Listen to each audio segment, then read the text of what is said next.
Hello everyone, I am सुगम। Welcome back. तो कैसे हो आप सब? आई होप आप सब अच्छे होगी। स्वागत है आप सभी का कि अपने एसपी स्टडी यूट्यूब चैनल पर। तो गाइस, आज हम इस वीडियो में देखने वाले हैं गाइस यहाँ पर हम देखने वाले हैं समाज शास्त्र का जो आपका पूरा पेपर है। एक बार आप देख लीजिए, इस पेपर का यहाँ पर हम देखने वाले हैं फुल सोल्यूशन। ठीक है, तो गाइस आपको ये वीडियो पूरा देखना है। इस वीडियो को आप बिल्कुल भी स्किप ना करें। तो देखिए गाइस, यहाँ पर हम देखेंगे समाज शास्त्र का जो आपका पेपर है उसका फुल सोल्यूशन यहाँ पर आपको मिलेगा। ठीक है, तो जो भी आपके महत्वपूर्ण क्वेश्चन है चलिए उनको देखते हैं पहले।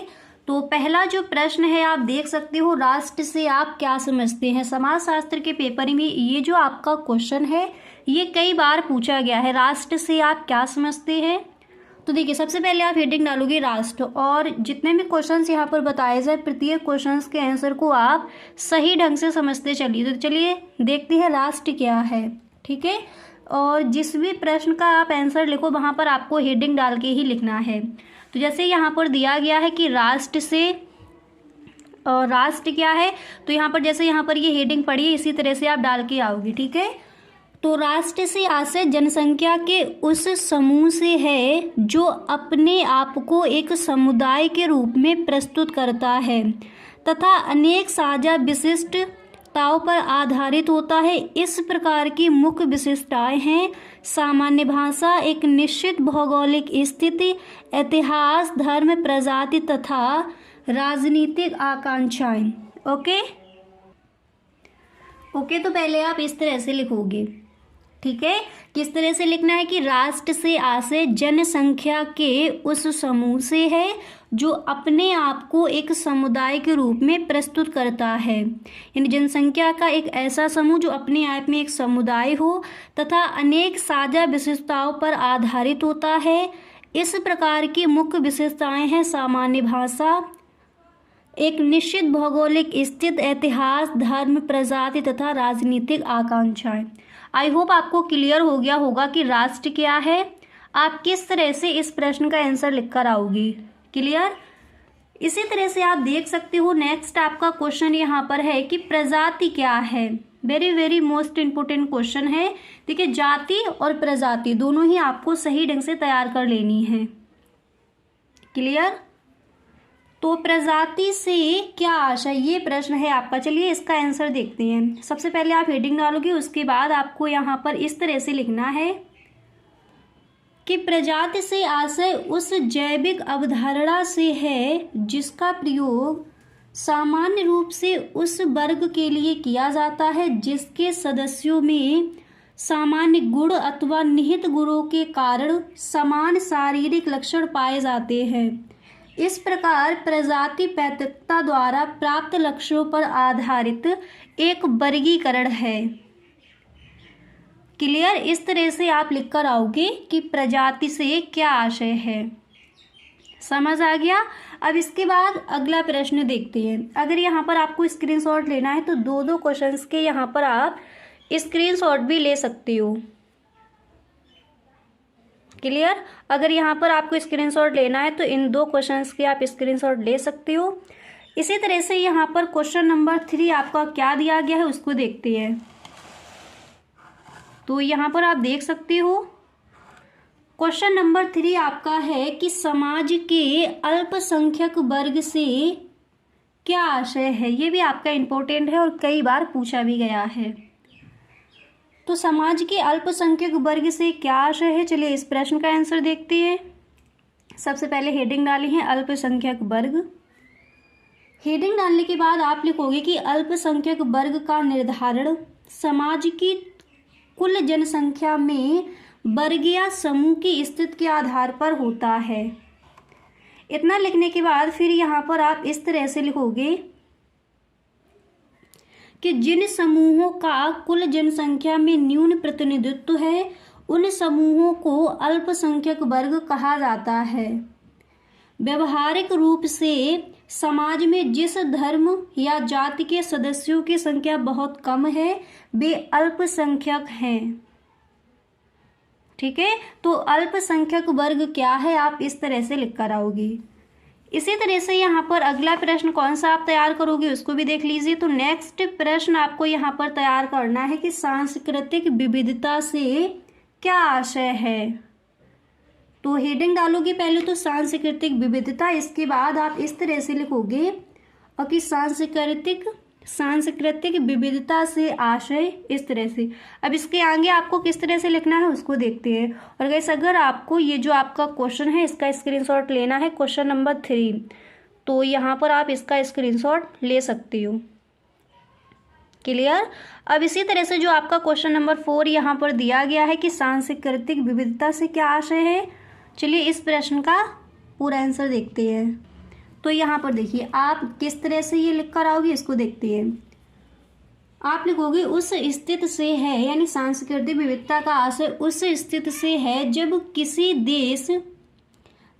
देश या क्षेत्र में एक ही समाज पर अनेक सांस्कृतिक विशेषताएं पाई जाती हैं। इसके बाद आप लिखोगे कि सांस्कृतिक विविधता वाले समाज या देश में रहन सहन, खान पान, धार्मिक, भाषागत एवं भौगोलिक विचारधाराओं तथा कलाओं की पर्याप्त विविधता पाई जाती है। क्लियर। इस तरह से आप इस प्रश्न का आंसर लिखोगे। अब देखिए इसके बाद यहाँ पर नेक्स्ट आप प्रश्न कौन सा तैयार करोगे उसको भी देखते हैं। अगला प्रश्न यहाँ पर आपका दिया गया है, क्वेश्चन नंबर 5 है कि धर्मनिरपेक्षता से आप क्या समझते हैं। प्रश्न क्या है, धर्मनिरपेक्षता से आप क्या समझते हैं। तो सबसे पहले हेडिंग धर्मनिरपेक्षता। देखिए जो भी प्रश्न यहाँ पर आपको बताए जा रहे हैं सारे ही प्रश्न आपके very very most important question हैं। आप पेपर उठाकर देखना, मॉडल पेपर जो आपके हैं उनमें देखना, ये प्रश्न सभी आपके इम्पोर्टेंट है, रखे वहाँ पर मिल जाएंगे। तो अगर आप इस बार का बोर्ड एग्जाम देने वाले हो और समाजशास्त्र के पेपर में आपको पूरे के पूरे नंबर लाने हैं तो आपको ये वीडियो गाइस एंड तक देखना है, ठीक है। जो भी आपके महत्वपूर्ण क्वेश्चन हैं उन सारे प्रश्नों पर यहाँ पर हम डिस्कस करेंगे। क्लियर। तो धर्मनिरपेक्षता क्या है इसको समझिए। आप इस तरह से लिखोगे कि धर्मनिरपेक्षता से आशय जीवन के विभिन्न क्षेत्रों में धर्म पर आधारित निर्णयों के आधार पर तर्क पर आधारित निर्णयों को प्राथमिकता देना है। धर्मनिरपेक्षता की स्थिति में धार्मिक पूर्वाग्रह को कोई महत्व नहीं दिया जाता। इस तरह से आप इस प्रश्न का आंसर लिखोगे कि धर्मनिरपेक्षता क्या है। समझ आ गया सही ढंग से। इसी तरह से यहाँ पर आपका क्वेश्चन नंबर 6 क्या है उसको देखते हैं।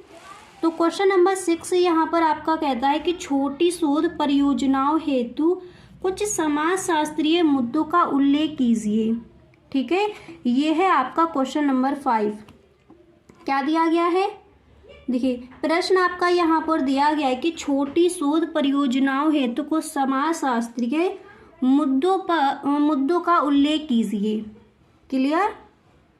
तो देखिए आप इस प्रश्न का आंसर इस तरह से लिखकर आओगे कि छोटी शोध परियोजनाओं हेतु कुछ शोध परियोजनाओं के विषय निम्न वर्णित हो सकते हैं। पहले आपको एक लाइन इस तरह से लिखनी है, ठीक है। इसके बाद यहाँ पर देखिए पॉइंट बाय पॉइंट आप लिख कर आओगे। यहाँ पर एक बार देख लीजिए, फर्स्ट पॉइंट डालोगे, उसके बाद यहाँ पर आपको लिखना है कि सामाजिक जीवन में संचार माध्यमों की भूमिका। इसके बाद आप लिखोगे सेकंड कि सार्वजनिक परिवहन आवश्यकता एवं समस्याएं। इसके बाद यहाँ पर आपको लिखना है कि घरेलू कार्यों के लिए उपजाए जाने वाले उपकरण। ठीक है। इसके बाद यहाँ पर आपको 4 नंबर पर क्या लिखना है उसको देखिए। आप लिखोगे कुछ आयु वर्गों के लिए समय समय पर बदलती आकांक्षाएं। नेक्स्ट आपको लिखना है सार्वजनिक स्थानों का उपयोग। इसके बाद यहाँ पर छठा जो पॉइंट है यहाँ पर आप लिख कर आओगे किसी एक घरेलू उपयोगी वस्तु का जीवन। तो छोटी शोध परियोजनाओं हेतु कुछ समाज शास्त्रीय मुद्दों का उल्लेख कीजिए। आप इस तरह से जो आपका प्रश्न है इसका आंसर लिख कर आओगे।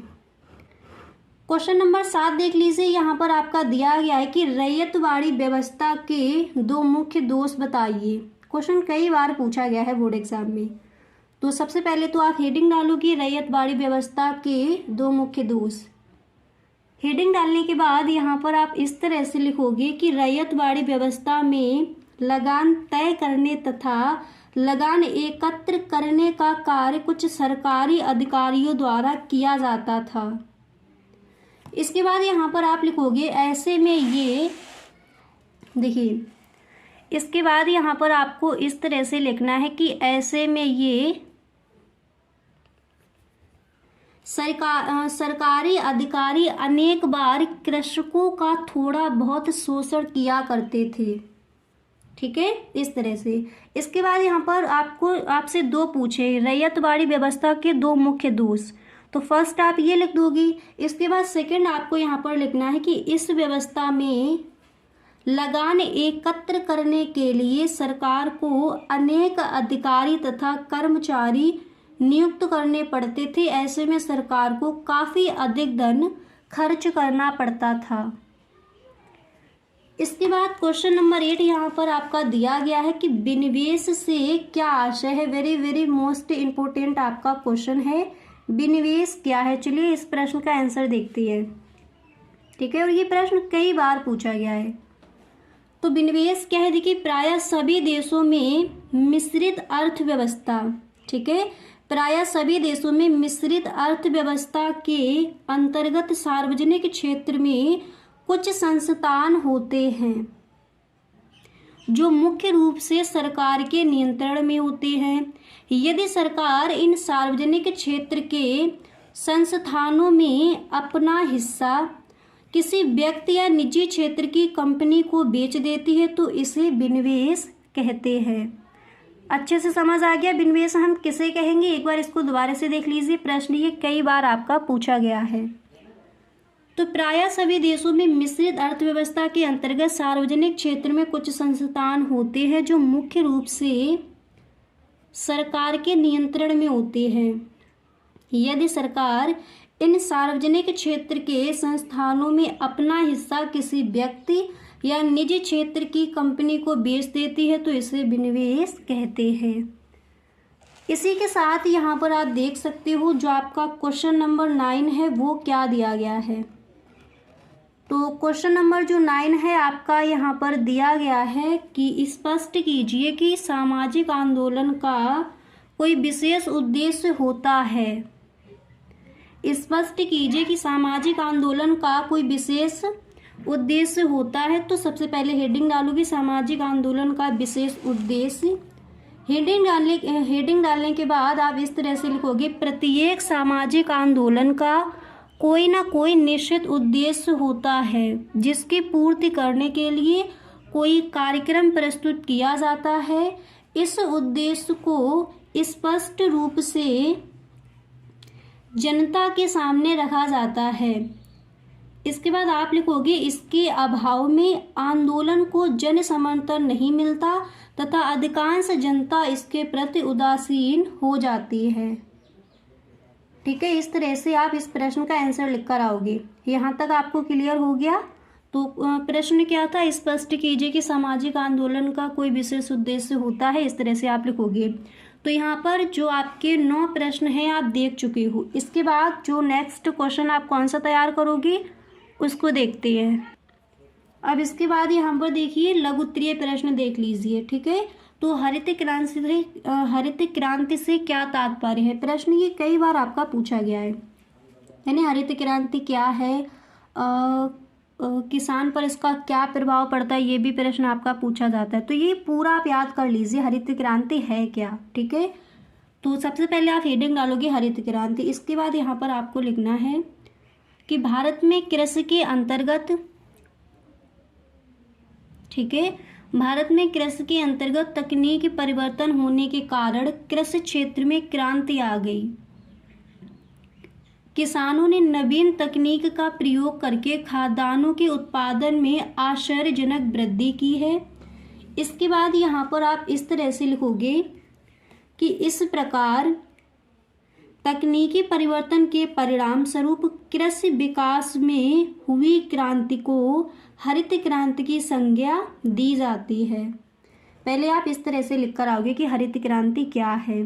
ठीक है, संज्ञा दी जाती है। यहाँ तक लिखने के बाद आप लिखोगे कि हरित क्रांति का अभिप्राय कृषि में वैज्ञानिक तकनीकी, ठीक है। इस तरह से आप लिखोगे कि वैज्ञानिक तकनीक की उन्नत एवं प्रमाणिक बीज तथा रासायनिक उर्वरकों का प्रयोग करके बहुफसली प्रणाली को अपनाकर तथा सिंचाई के साधनों का विकास करके कृषि उत्पादन में अभूतपूर्व वृद्धि करना है। इसके बाद यहाँ पर आप लिखोगे इसका लक्ष्य कृषि व्यवस्था में क्रांतिकारी परिवर्तन लाकर उत्पादन में पर्याप्त वृद्धि करना है। तो क्वेश्चन क्या था कि हरित क्रांति क्या है, आप इस तरह से इस प्रश्न का आंसर लिखकर आओगे। यहाँ पर गाइस अगर आपको स्क्रीनशॉट लेना है तो इस प्रश्न का आप स्क्रीनशॉट भी ले सकती हो। ये क्वेश्चन आपका लघु उत्तरीय प्रश्न और विस्तृत में भी पूछ लिया जाता है समाजशास्त्र में। इसी तरह से नेक्स्ट प्रश्न है, और ये क्वेश्चन जो आपका है वेरी वेरी मोस्ट इम्पोर्टेंट है। दबाव समूह अथवा हित समूह से आप क्या समझते हैं? तो सबसे पहले हेडिंग डालोगी दबाव समूह। इसके बाद यहाँ पर आप इस तरह से लिखोगी कि वर्तमान समय के राजनीतिक जीवन की महत्वपूर्ण देन दबाव गुट है, जो कि प्रायः समस्त प्रजातंत्रात्मक शासनों में पाए जाते हैं। इसके बाद आप लिखोगे ये ऐसे गुट हैं जिनके द्वारा विभिन्न वर्ग या हित के लोग अपना गुट बनाकर सार्वजनिक नीतियों के निर्माण पर प्रभाव डालने का प्रयत्न करते रहते हैं। ठीक है, इस तरह से आप लिखोगे करते रहते हैं। इसके बाद यहाँ पर आपको इस तरह से लिखना है कि इन गुटों में व्यापारिक वर्ग, अल्पसंख्यक, व्यावसायिक तथा अन्य वर्ग सम्मिलित होते हैं। अब इतना लिखने के बाद यहाँ पर पहले आप ब्लैक पेन से थोड़ा लिखोगे कैसल, जो आपके समाजशास्त्री हैं कैसल, तो इन्होंने दबाव समूह अथवा हित समूह के बारे में क्या कहा है तो उसको देखते हैं। ठीक है, तो देखिए, तो कैसल के अनुसार कॉमा इन्वर्टेड कॉमा बिगिन करने के बाद आप लिखोगे कि दबाव समूह ऐसे संगठन है जो शासकीय क्रियाकलापों द्वारा अथवा उनके बिना ही राजनीतिक परिवर्तन लाने का प्रयास करते हैं और जो स्वयं किसी विधानमंडल में उस समय विशेष में प्रतिनिधित्व प्राप्त राजनीतिक दल के रूप में ना हो। इस तरह से आप लिख कर आओगे। अगर यहाँ पर आपको इस प्रश्न के आंसर का अगर आपको यहाँ पर स्क्रीनशॉट लेना है तो आप ले सकते हो। दबाव समूह अथवा हित समूह से आप क्या समझते हैं, ये है आपका क्वेश्चन। राजनीतिक दल के रूप में ना हो, ये भी आप यहाँ पर लिख लोगे। ठीक है, अब इसके बाद यहाँ पर क्वेश्चन नंबर 3 आपको कौन सा तैयार करना है उसको देख लीजिए। तो जो प्रश्न आपका 3 यहाँ पर दिया गया है आप देख सकते हो, लघु उत्तरीय प्रश्न में सामाजिक सर्वेक्षण किसे कहते हैं। ठीक है, तो सामाजिक सर्वेक्षण क्या है, चलिए इसको देखते हैं। सबसे पहले आप हेडिंग डालोगे, फिर आप लिखोगे कि सामाजिक सर्वेक्षण आज के वैज्ञानिक युग की एक प्रमुख विशेषता है। यह वैज्ञानिक अध्ययन की एक प्रमुख पद्धति है जिसके द्वारा सामाजिक जीवन, सामाजिक संबंधों अथवा सामाजिक दशाओं की बड़ी सावधानी पूर्वक जांच पड़ताल की जाती है। आप इस तरह से इस प्रश्न का आंसर लिख कर आओगे। इसी तरह यहाँ पर देखिए, आप हेडिंग डालोगे सामाजिक सर्वेक्षण का अर्थ एवं परिभाषाएं। हेडिंग डालने के बाद यहाँ पर आपको फिर इस तरह से लिखना है कि सामाजिक सर्वेक्षण सामाजिक अनुसंधान की एक प्रमुख पद्धति मानी जाती है। सर्वेक्षण को अंग्रेजी में सर्वे कहा जाता है। ठीक है, इसके बाद यहाँ पर आप लिखोगे जो 2 शब्दों से बना है, सर अथवा सूर तथा बियर। प्रथम शब्द का अर्थ ऊपर यानी ओवर है, जबकि दूसरे शब्द का अर्थ देखना है। ठीक है, जबकि दूसरे शब्द का अर्थ क्या है, देखना है। अर्थात सर्वेक्षण शब्द का शाब्दिक अर्थ किसी घटना को ऊपर से देखना है। इस प्रकार सामाजिक सर्वेक्षण का अर्थ हुआ कि सामाजिक घटना को ऊपर से देखना, परंतु सामाजिक सर्वेक्षण शब्द का प्रयोग आज विशेष अर्थ में किया जाता है। ठीक है। देखिए इतना लिखने के बाद यहाँ पर आप इस तरह से लिखोगे, आज विशेष रूप में किया जाता है। इसका अर्थ सामाजिक अनुसंधान की उस पद्धति से है जिसके द्वारा अनुसंधानकर्ता घटना स्थल पर जाकर उसका वैज्ञानिक रूप में अवलोकन करता है तथा उसके संबंध में जानकारी प्राप्त करता है। तो क्वेश्चन क्या था, सामाजिक सर्वेक्षण किसे कहते हैं। तो आप इस तरह से इस प्रश्न का आंसर लिख कर आओगे। अगर यहाँ पर आपको इस प्रश्न का जैसे आपको अगर स्क्रीनशॉट लेना है तो आप इसका स्क्रीनशॉट भी ले सकती हो, ठीक है। सामाजिक सर्वेक्षण क्या है या फिर सामाजिक सर्वेक्षण किसे कहते हैं, ये है आपका प्रश्न। और इस प्रश्न का आंसर आप इस तरह से लिख कर आओगे। क्लियर। तो गाइस यहाँ पर देखिए जो आपके इंपॉर्टेंट क्वेश्चन है समाज शास्त्र में, उनको हमने यहाँ पर देखा। गाइस अगर आपको ये वीडियो सच में पसंद आया है तो आप इस वीडियो को एक लाइक ज़रूर कर दें, क्योंकि जो आप बोलते हो वही आपको वीडियो भी मिलती है। जैसे कि आपने कहा था कि आपको जो आपका व्यवसाय अध्ययन है उसके इंपॉर्टेंट क्वेश्चन चाहिए, तो जो आपका फर्स्ट पार्ट है वो अपलोड कर दिया है, सेकंड पार्ट आपका रह गया है, वो हम देखेंगे नेक्स्ट वीडियो में। जैसे गाइस आप इस वीडियो को देख रहे हो, इस बार का बोर्ड एग्जाम देने वाले हो और आपको भी इसी तरह से किसी भी सब्जेक्ट के इंपॉर्टेंट क्वेश्चन या फिर मॉडल पेपर का फुल सोल्यूशन चाहिए हो तो please tell me in the comment box. आप हमें कमेंट बॉक्स में ज़रूर बताएं, ठीक है। नेक्स्ट देखिए आपकी जो भी प्रॉब्लम होगी उसका सोल्यूशन आपको मिल जाएगा। तो गाइस आज के लिए बस इतना ही, मिलते हैं नेक्स्ट वीडियो में। अगर अच्छा लगा है तो वीडियो तो अपने सभी दोस्तों में एक बार आप शेयर करें। अगर आप चैनल पर पहली बार आए हो तो गाइस इस चैनल को आप सब्सक्राइब कर लेना एंड बेल आइकन को भी प्रेस कर देना, ताकि वीडियो की जो भी नोटिफिकेशन हो वो सबसे पहले आपके पास पहुँचे और एक भी वीडियो आपसे छूटे ना। Okay, thank you so much.